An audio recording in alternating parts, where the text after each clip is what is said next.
A gente pode organizar a infecção pelo HIV em 3 etapas, tá?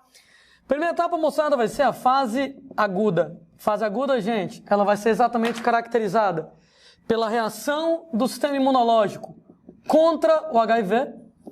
Essa reação do sistema imune contra o HIV acaba eliminando a maioria dos vírus HIV, inclusive na galera sortuda, consegue eliminar às vezes todos os vírus HIV. Quanto tempo dura, moçada, lá? A fase aguda. A fase aguda dura, moçada, de semanas até alguns meses. Sendo que na fase aguda você pode até ter alguns sintomas, mas não sintomas específicos em relação à AIDS. Você vai ter, por exemplo, febre, mal-estar, indisposição, dor de cabeça, sintomas de uma virose qualquer, que inclusive mostra a reação do sistema imunológico. Mas claro, ninguém vai imaginar que foi infectado pelo HIV por causa disso. Uma vez, moçada, que o sistema imune elimina a maioria dos vírus, ele não elimina todos, porque alguns vírus se escondem, né? Alguns vírus, eles vão se esconder dentro das células-alvo. E aí, você chega na fase crônica. Na fase crônica, o HIV permanece inativo dentro, gente, das células-alvo dele. Aproveito, moçada, para lembrar que a principal das células-alvo, exatamente, o linfócito T4, mas o HIV, ele pode atacar outras células-alvo, tá? Ele também afeta alguns monócitos, ele também vai afetar alguns neurônios, então ele pode atacar algumas outras células, mas a principal delas é exatamente o linfócito T4. É bom lembrar que enquanto ele está dentro do linfócito T4, o sistema imune não consegue ver ele, né? Então ele se esconde dentro da célula, o sistema imune nem percebe que ele está lá. Na fase crônica, gente, já que o HIV está inativo, a fase crônica ela é assintomática. Inclusive, importantíssimo, o indivíduo, ele não tem AIDS. O indivíduo, ele não tem a doença, mas, moçada, é portador do vírus, ele vai ser soropositivo para o HIV, inclusive ele pode transmitir o vírus. Até estava comentando, né, que a moçada mudou o nome de doença sexualmente transmissível para infecção sexualmente transmissível. Porque o HIV nesse momento não está causando doença. Então não é uma doença, é uma infecção, né, sem sintomas por enquanto, mas já pode transmitir. Então, você, nesse momento, não apresenta a doença, é portador do HIV, soropositivo, e pode transmitir o bendito do HIV. Inclusive, o maior risco de você transmitir o HIV é nesse momento. Por que, Landim, nesse momento? Porque como é assintomático, você não sabe que tem um vírus. Se você souber que tem um vírus, né, espero eu, você não vai querer transmitir o vírus para alguém. Você vai ser uma pessoa legal, né, não vai ser um filho da mãe que vai querer transmitir o vírus para as outras pessoas. Então, quando o cara sabe que tem um vírus, ele tende a se cuidar para evitar a transmissão. A gente, esse cara assintomático, se ele não sabe que tem um vírus, se ele não tem sintoma, ele não vai se preocupar em evitar a transmissão. Então é por isso que nessa fase o risco de transmissão é mais alto, sem sintomas, o cara não sabe que tem um vírus, não vai se preocupar em evitar a transmissão. Quanto tempo dura, moçada, a fase crônica? Alguns anos, né? Estava comentando que quando a AIDS surgiu, né, a fase assintomática demorava pouquíssimo tempo, tanto é que em tipo 6 meses o cara tinha os sintomas e morria. Né? Hoje em dia os vírus estão mais tranquilos e mesmo sem tratamento nenhum, você pode passar anos na fase crônica assintomático, sem sintomas, mas podendo transmitir o vírus. Se você tomar o coquetel nesse momento, é possível que você nunca saia da fase crônica. Se você tomar o coquetel nesse momento, você vai manter a carga viral bem baixinha e é provável que você nunca saia da fase crônica, que você fique assintomático pro resto da vida. Por isso que eu estava dizendo que a AIDS não mata mais. Enquanto tomar o coquetel, você fica sem sintomas, vai morrer lá na frente de outra coisa. Infarto, derrame, alguma coisa, mas não desenvolve os sintomas de AIDS enquanto você estiver tomando o coquetel. Se você não tomar o coquetel, vai chegar uma hora, moçada, que o vírus resolve se manifestar, e aí você chega na fase de AIDS a fase sintomática, a AIDS propriamente dita. Na AIDS propriamente dita, o HIV começa a matar as células-alvo. Nessa brincadeira, no que ele mata os linfócitos T4, que são o chefão do sistema imunológico, nós temos, claro, né, a diminuição da quantidade de linfócitos T4, mas como eles são o chefão do sistema imunológico, o sistema imunológico entra em falência. Então você vai ter uma imunodeficiência, uma imunodepressão, né? À medida que o HIV vai aumentando, o HIV vai matando as células-alvo, o linfócito T4 vai diminuindo. Então nessa fase de AIDS é bem nítido que acontece isso, né? É o HIV subindo e o linfócito T4 caindo, porque eles estão morrendo. E aí, sintomática fase, imunodepressão. E nesse momento começa a surgir as infecções oportunistas. Tecnicamente, não é a AIDS que mata. Tecnicamente, quem mata a moçada são as infecções oportunistas. Tecnicamente, o HIV mata o linfócito T4, não é isso que mata a pessoa. É porque você vai ter uma imunidade caindo, com a imunidade caída, baixa, infecções se aproveitam disso para poder te matar. Dentre as infecções oportunistas, destaque para tuberculose. Dentre as principais causas de morte em pacientes com AIDS, eu lembro para vocês que tuberculose é causada por uma bactéria, Mycobacterium tuberculosis ou bacilo de Koch. Claro que a gente vai falar sobre bactérias, vai falar sobre tuberculose com mais carinho depois. Nós temos, moçada, pneumonia. Gente, pneumonia é uma doença que ela pode ter várias causas. A pneumonia mais tradicional, ela é bacteriana, por bactérias. Mas a pneumonia que normalmente afeta o paciente com AIDS, chama pneumonia pneumocística. É uma pneumonia atípica, porque ela não é causada por bactéria. Ela é causada por um fungo chamado Pneumocystis carini. Todo mundo, moçada, bem dizer, tem esse fungo. Mas toda vez que esse fungo coloca as asinhas de fora, meu sistema imune espanca ele e ele se aquieta. Mas no caso, moçada, do paciente com AIDS, já que a imunidade está baixa, o Pneumocystis carini pode se instalar nos pulmões e causar pneumonia. Pneumonia pneumocística, pneumonia atípica pelo Pneumocystis carini. Repito, pneumonia mais tradicional é por bactéria, pneumonia fúngica, entretanto, em pacientes com AIDS, acaba sendo mais característica dos pacientes com AIDS. Gente, você vai ter outros tipos de infecção que não chegam a matar, mas diminuem muito a qualidade de vida do paciente, moçada, com AIDS. Então o cara tende a desenvolver herpes simples, se ele já teve catapora, herpes zoster, que são exatamente aquelas condições relacionadas à queda de imunidade que o vírus do herpes ele pode voltar. O indivíduo, moçada, pode desenvolver candidíase, também conhecido com o nome de sapinho. Gente, isso aqui é uma doença causada por um fungo chamado Candida albicans. Isso aqui é típico de criança, então é muito comum criança ter sapinho, né? Sapinho, você vai ter, gente, lá, manchas brancas doloridas no lábio, na língua, na gengiva lá da criança, né? Incomoda um bocadinho lá a criança, e é típico da infância. Entretanto, adulto não é de ter sapinho. Por quê?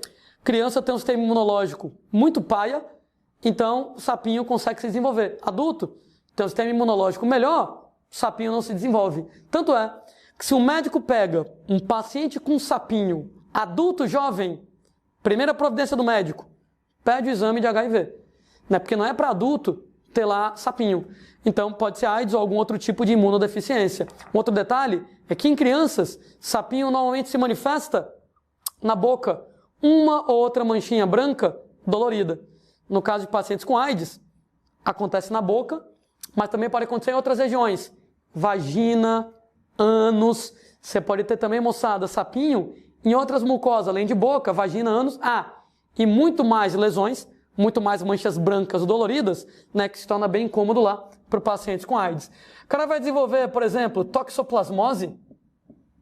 Toxoplasmose, moçada, também é comum para afetar indivíduos com imunidade baixa e é causada por um protozoário chamado de Toxoplasma gondii. E, cara, o diâmetro da toxoplasmose, eu queria adiantar para vocês, ela causa lesões neurológicas. É por isso que o paciente com AIDS em estágio terminal, ele tem uma série de problemas neurológicos relacionados, por exemplo, com toxoplasmose. Então, tudo isso aqui, moçada, relacionado com AIDS e sarcoma de Kaposi.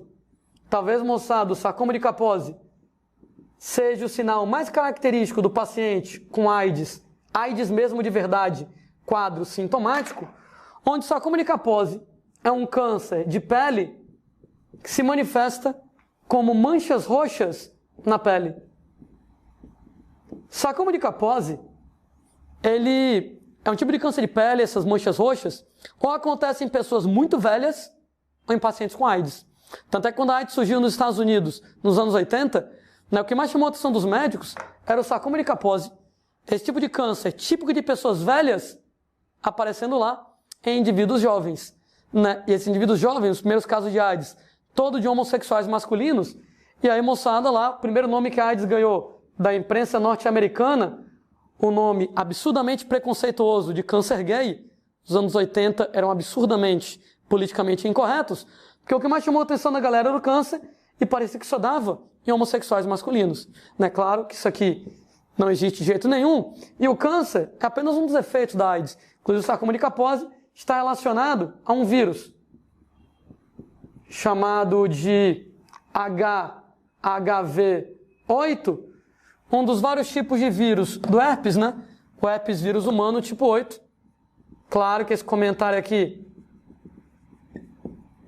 para a galera que vai fazer as provas mais doidinhas, o resto da moçada, claro que não vai se estressar com esse tipo de comentário. Então aqui, alguns sintomas que você tem em relação à AIDS. E alguns outros, Indisposição, fraqueza, perda de apetite. Tanto é que o cara com AIDS vai ficar bem magrinho. Alguém já deve ter visto algum filme sobre alguém lá com AIDS. Cazuza, por exemplo, lá em estado terminal. Bem magrinho, ele vai ficar anorexia, falta de apetite profunda. Então tem outros efeitos que a AIDS causa. Mas basicamente, isso aqui são os principais dentre os efeitos. Como é que funciona lá, moçadinha? A transmissão do HIV. Ora, todo mundo tem lá uma noção sobre isso, Transmissão número 1, ela pode ser por via sexual, sexo vaginal, sexo anal, sexo oral.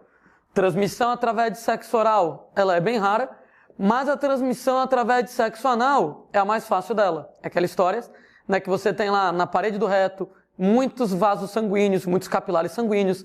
A parede do reto é muito vascularizada. E no sexo anal a gente tem ruptura de capilares sanguíneos. Gente, ruptura microscópica, tá? Então não vai haver sangramento visível, mas essa ruptura microscópica de capilares é suficiente para que haja contato entre o sangue dos parceiros sexuais e com isso o HIV pode passar. Então, pode passar para o sexo oral, é muito raro. O sexo anal, mais comum devido lá à ruptura de capilares e, claro, também pode passar através de sexo vaginal. Existe a transmissão sanguínea. Existe, moçada, a transmissão através de amamentação, Então a mulher com HIV não deve amamentar porque ela pode passar HIV via amamentação. Você tem, gente, a possibilidade de transmissão perinatal. Peri ao redor, natal do nascimento, por ocasião do parto. O HIV, ele não atravessa a placenta intacta. Ao contrário, por exemplo, gente, do que acontece com o vírus da rubéola, o vírus da rubéola, ele atravessa a placenta intacta, Tanto é que o vírus da rubéola, mesmo no comecinho da gravidez, mesmo no primeiro trimestre de gravidez, o vírus da rubéola pode passar da mãe grávida para o bebê, causando lá uma formação congênita do sistema nervoso central. Mas o HIV não atravessa a placenta intacta. Ele pode passar, entretanto, através de rupturas de placenta que acontecem por ocasião do parto. Não é obrigatório, moçada, isso aí acontecer, Então, a mulher grávida com HIV, a probabilidade dela passar HIV para o bebê é na casa de uns 25%. Não, a probabilidade alta, Nesse caso lá, né, por ocasião do parto, a placenta rompe, o HIV passa. E, gente, para poder evitar transmissão perinatal, para poder evitar que aconteça transmissão por ocasião do parto, número 1, parto cesariano, ok?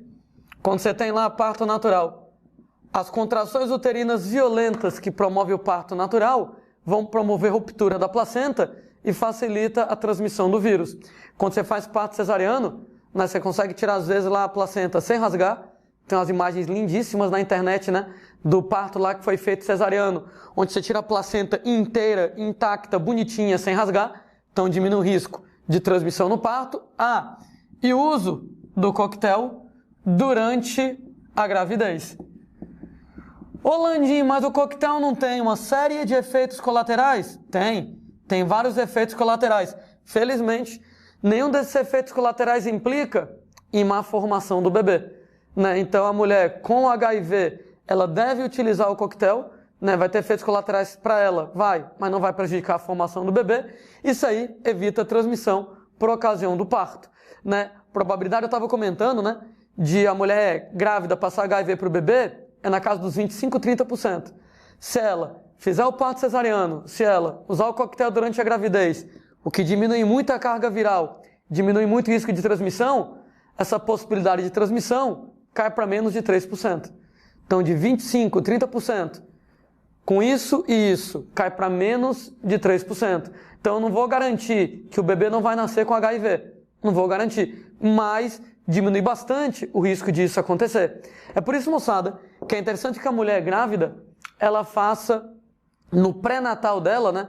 Pré-natal, aquele acompanhamento antes lá do parto, né? Uma série de exames vão ser pedidos lá para a mulher grávida e um deles é o exame de HIV. Ora, por que eu quero testar mulheres grávidas pelo HIV? Primeiro, porque você fica grávida através de sexo, né? E sexo, ele pode passar HIV também. E segundo, se Deus me livre, a mulher grávida tiver HIV, ela já vai começar a tomar o coquetel para diminuir o risco de transmissão para o bebê e a gente já vai se programar para fazer um parto cesariano nela, para exatamente diminuir o risco de transmissão para o bebê. Nesse caso, moçada, a gente tem uma série de possíveis exames para detecção da HIV e eu queria discutir com vocês alguns desses exames aí. A propósito, né? É interessante que você, de vez em quando, faça exames para HIV. Quanto mais cedo você descobrir que tem HIV, mais cedo você começa a tomar o coquetel, exatamente impede que os sintomas apareçam, e mais cedo você começa a se cuidar para evitar a transmissão do HIV para outras pessoas, né? Lembrando que o HIV na fase crônica, ele é assintomático, então você pode ter HIV e não sabe, e nessa brincadeira, moçada, você pode estar passando HIV para outras pessoas, rapaz, faça o teste. No que você vai lá e faz o teste, legal, né? Você começa a tomar o coquetel cedo, evita o surgimento dos sintomas e evita a transmissão. Uma dica bem bacana, né? Que é de repente lá fazer exame de HIV, doe sangue. Quando você doar sangue, gente, além de ajudar várias pessoas com o sangue que você está doando, ainda tem um aspecto interessante. Vão testar seu sangue para várias doenças. Vão testar seu sangue lá para hepatite B, vão testar seu sangue lá para hepatite C, vão testar seu sangue lá para AIDS e etc e tal. E, gente, uma vez que testem, avisam você, né? Você, nesse caso lá, vai ser avisado, testou, deu positivo para a doença tal, para você começar a se tratar o mais cedo possível. Ou seja, doar sangue é bom para outras pessoas, você está ajudando alguém que está precisando do seu sangue, é bom para você, né? Porque você consegue diagnosticar bem cedo determinadas doenças. Quanto mais cedo você começar o tratamento, menor o impacto dessa doença em cima de você. Como é que são os exames para HIV? Gente, tem vários tipos de exames para HIV, né? Número 1, ELISA. ELISA não é o nome de uma pessoa, ELISA é uma sigla complicadíssima lá, sendo, moçada, que a sigla ELISA descreve um tipo de teste que é o teste indireto. O teste indireto, aí na brincadeira, ele não detecta o vírus HIV, ele detecta anticorpos contra o HIV. Anticorpos anti-HIV aí na parada. Ô Landinho, você fabrica anticorpos anti-HIV? Fabrica, né? Lembrem lá que na primeira etapa da infecção pelo HIV, você tem aquela resposta do sistema imune, essa resposta do sistema imune, que elimina a maioria dos HIV, leva à produção de anticorpos. Né? Como o anticorpo ele é específico, se eu descobrir que em você tem anticorpos anti-HIV, é porque tem um HIV dentro de você. Né? Por isso que ele é chamado de teste indireto. Porque ele não detecta o HIV, ele não detecta o vírus, ele detecta os anticorpos contra o vírus indiretamente. Gente, o teste ELISA, ele tem um negócio bem legal. Ele, moçada, é de baixíssimo custo, ele é super barato. Tanto é que no Brasil, o exame para HIV, ele é de graça, né? O exame para HIV, ele é gratuito. Vai lá no posto de saúde, eu quero me testar para HIV. Beleza, vão te testar para HIV. E vão te testar com o ELISA, que o ELISA, ele é bem barato. Entretanto, problemas. O ELISA, moçada, ele tem uma grande janela imunológica. Ô Landinho, o que é que a gente vai dizer que é a tal da janela imunológica? Janela imunológica é o tempo entre você se contaminar, entre você se contagiar com o vírus da AIDS e, moçada, a possibilidade de você detectar no exame. Ou seja, nesse caso, pessoas, você não pega HIV hoje, faz exame amanhã e já dá positivo.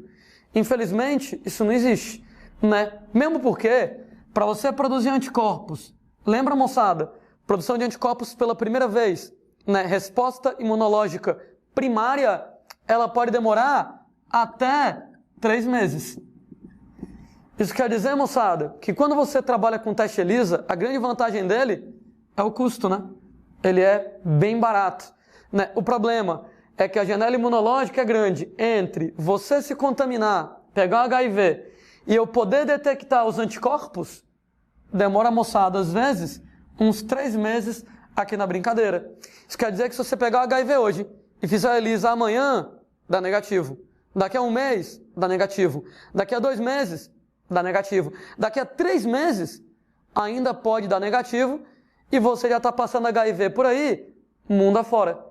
Então ele é bem legal, porque ele é barato, entretanto, ele tem esse problemão da grande janela imunológica de 3 meses. Então ele pode dar resultados falso negativos. Ô Landinho, o que é um falso negativo? Falso negativo diz que tu não tem o HIV, mas tu tem o HIV. O falso negativo, gente, ele pode acontecer exatamente devido à janela imunológica, né? Então, devido a esse tempo de 3 meses, devido lá à janela imunológica. Então, realmente, nós temos esse problema com o ELISA aí nesse caso. Além dele poder dar resultados falsos negativos, ele também pode dar resultados falsos positivos. Não sei o que é pior, né? Falso negativo diz que tu não tem o HIV, mas tu tem. Falso positivo diz que tu tem o HIV, mas tu não tem. Ô Landim, como é que pode dar um resultado falso positivo aí nesse caso? Lembrem, moçada, número 1, que o ELISA, ele detecta os anticorpos anti-HIV. Em algumas poucas pessoas, o HIV entra e o seu sistema imunológico se garante tanto que elimina todos os HIVs. Então é aquela história que na primeira fase da infecção pelo HIV, na fase aguda, seu sistema imune reage contra HIV e elimina a maioria dos HIV. Em algumas pessoas sortudas, todos os HIVs são eliminados. O HIV foi destruído. Mas os anticorpos estão lá ainda, né? Durante um tempo, os anticorpos ainda estão. Como a ELISA detecta os anticorpos, o HIV foi eliminado. Mas os anticorpos ainda estão lá. O que quer dizer que o ELISA, ele vai dar positivo. Outra possibilidade de dar falso positivo, que é mais importante, seria o que a gente chama de reação cruzada com outros anticorpos. Quando a gente fala em reação cruzada com outros tipos de anticorpo, quer dizer, moçada, que às vezes o ELISA, ele confunde. É anticorpo não contra o HIV, é anticorpo contra outro vírus. Então o ELISA, ele pode se confundir, né? Você, por exemplo, lá tem outro vírus que fabrica anticorpos semelhantes com os anticorpos contra HIV, o exame acaba confundindo. Chamamos esse caso lá de reação cruzada. Então, ao invés dele detectar os anticorpos contra o HIV detecta os anticorpos contra outro carinha, contra outro vírus, outro lá patógeno que entra em você e acaba se enganando. Daí, como o moçada ELISA, ele tem esse problema de a janela imunológica é longa, né? Pode dar falso negativo, pode dar falso positivo. Tem um outro exemplo, moçada, chamado de Western blot, que belo nome, hein? Que é o teste direto. O Western blot, o teste direto, moçada, aí ele brinca de outro jeito. Ao invés dele detectar anticorpos anti-HIV, ele detecta proteínas do HIV. E por isso que o nome dele é direto agora, né? O indireto não detecta o vírus, detecta os anticorpos. Mas o Western blot detecta o HIV nesse caso. Gente, o grande bacana em relação ao Western blot é que ele é muito mais preciso. Quando a gente fala, moçada, que ele é muito mais preciso, ele não dá falso negativo, ele não dá falso positivo. Se ele disser que você não tem o HIV, você não tem. Se ele disser que você tem, você tem. Bem mais preciso, entretanto, moçada, de custo mais elevado. Ele apresenta um custo maior. Daí eu estava comentando que o exame para HIV ele é gratuito no Brasil, né, pelo Sistema Único de Saúde. Só que faz o exame ELISA, que o ELISA é mais barato. Gente, se o ELISA dá negativo, pode ser que você esteja na janela imunológica. Daí, o que é que eu aconselho? Repita o exame daqui a 3 meses. Então você fez alguma besteirinha por aí e tal, né? Tá pensando, meu Deus do céu, será que eu peguei HIV? Fez o ELISA, deu negativo? Cara, daqui a 3 meses repete. Se daqui a 3 meses deu negativo de novo e você não fez nenhuma outra besteirinha no meio do caminho, relaxe, você não está com HIV. Entretanto, se você fez o ELISA e deu positivo, calma, pode ser um falso positivo. Então, o próprio posto de saúde, né, o laboratório onde você vai fazer o exame, toda vez que o ELISA dá positivo, ele faz o Western blot para confirmar. Né, porque o ELISA positivo pode ser um falso positivo, então ele faz o Western blot para poder confirmar nesse caso. Né, interessante, né, que apesar do Western blot ser caro, ele é pouco feito, né? Porque, sei lá, 90% das pessoas que fazem o exame de HIV, o exame dá negativo. Então, de 100 pessoas que procuram lá para poder fazer o exame de HIV, faz o ELISA barato, não é tão problemático. Naquelas 10 pessoas em que o ELISA deu positivo, aí eu faço o Western blot. Mesmo o Western blot sendo exame mais caro, eu não faço Western blot em todo mundo.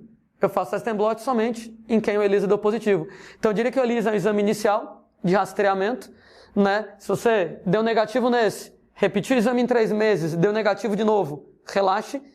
Se deu positivo nesse, só nas pessoas em que deu positivo é que eu faço o Western blot para confirmar que ele é mais preciso. É mais caro, mas nesse caso, como eu faço em poucas pessoas, não sobrecarrega, né, financeiramente o sistema público de saúde. Em banco de sangue, a gente trabalha com outro tipo de exame. É um teste chamado de NAT. NAT, moçada, é o teste de ácidos nucleicos. O NAT, teste de ácidos nucleicos, lá na sigla em inglês, moçada, ele é um exame de DNA. Então, nesse caso, ele detecta o material genético, o DNA do HIV.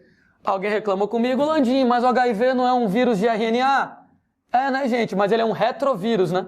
O RNA dele é usado para fazer DNA. Então, você detecta o DNA do HIV. O grande bacana, moçada, em relação ao NAT, ao teste de ácidos nucleicos, né, ele detecta o DNA do HIV, ele apresenta uma janela muito curta. Essa pequena janela é de algo em torno de 12 dias. Claro que ninguém tem que saber isso decorado, né, moçada? Entenda, se você pegar um HIV hoje, daqui a 2 semanas você fizer o exame, já dá positivo aí nesse caso. Ei, é o melhor que nós temos, tá? Então, é o melhor que nós temos em relação à janela imune, né? Você tem lá com a ELISA, tem essa janela grandona de algo em torno de 3 meses. E o NAT, o melhor que a gente tem, essa janela imune na casa de 12 dias. Por isso que isso aqui é usado em bancos de sangue. Notem, moçada, que os melhores exames para HIV têm uma janela imunológica, caramba, gente, na casa de 12 dias. Ainda é muita coisa. Se eu pegar um HIV hoje e doar sangue amanhã, não vai pegar. né? Claro que provavelmente não vai transmitir porque a carga viral é muito pequenininha. Então, nesse caso, daqui a uns 12 dias, já talvez pudesse começar a transmitir o HIV para outras pessoas. E aí, o teste de ácidos nucleicos já vai pegar isso. Ainda assim, né, moçada? Pode ser que, teoricamente, alguém, antes mesmo do NAT dar positivo, já possa transmitir o vírus. E é por isso que quem já doou sangue, né, passa por uma entrevista antes de doar sangue. Uma entrevista super constrangedora, né? O cara vai lá e começa a perguntar para você, e aí, com quantas pessoas você transou ultimamente, né? Claro que o cara não coloca desse jeito, né? E aí, você andou usando drogas injetáveis ultimamente, né? E você lá com aquela cara de tacho, né? Não usei drogas injetáveis ultimamente, etc e tal, né? Quantos parceiros sexuais você tem? Lá vai você responder super constrangido, mas por que isso? Porque, moçada, uma pessoa que usou drogas injetáveis é comportamento de risco para transmitir o HIV. Uma pessoa que tem múltiplos parceiros sexuais é comportamento de risco para transmitir o HIV. De maneira, moçada, que é muito arriscado eu aceitar o sangue dessa pessoa. Vale, Landim, que preconceito... Não é questão de preconceito. Eu sei que a pessoa às vezes quer ajudar e tal, mas infelizmente, se ela transou com 30 pessoas, pegou o bairro inteiro lá, semana passada, né? Transou com todo mundo do bairro. Cara, infelizmente não é legal como doador de sangue, né? Como doador de sangue. Porque nesse caso lá, pode ser que você tenha o HIV, quanto mais parceiros, maior risco de você se expor. E pode ser que o NAT não pegue. Porque se fosse nesse caso lá, semana passada que você passou o rodo lá na galera, né, pode ser que ainda não pegue no teste de ácidos nucleicos. Então, por isso, lá toda aquela entrevista antes da doação de sangue, né, infelizmente alguns doadores serão rejeitados se eles tiverem algum comportamento de risco aí na parada. A gente lembra para vocês que existem algumas secreções com HIV onde você pode detectar o HIV. HIV ele pode ser encontrado em sangue, em sêmen, em fluido vaginal, ele pode ser encontrado no leite materno, ele pode ser encontrado em saliva, ele pode ser encontrado em urina. Peraí, Landim, pelo amor de Deus, ele pode ser encontrado em saliva, transmite pelo beijo? Não.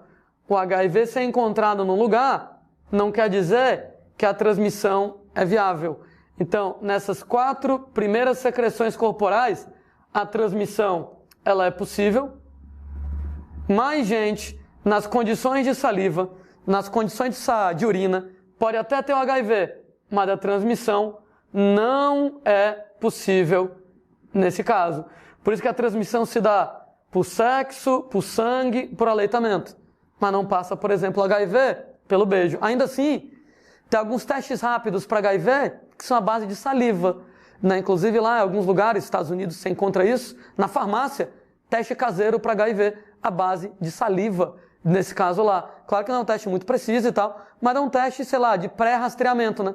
Se você faz um teste caseiro desses, né? Um teste rápido desses, via saliva e deu positivo, aí você vai procurar, por exemplo, lá um laboratório para fazer um exame um pouco mais preciso para poder exatamente ter certeza se aquilo ali é ou não é o HIV. A gente, pessoas falando então a respeito de prevenção contra o HIV.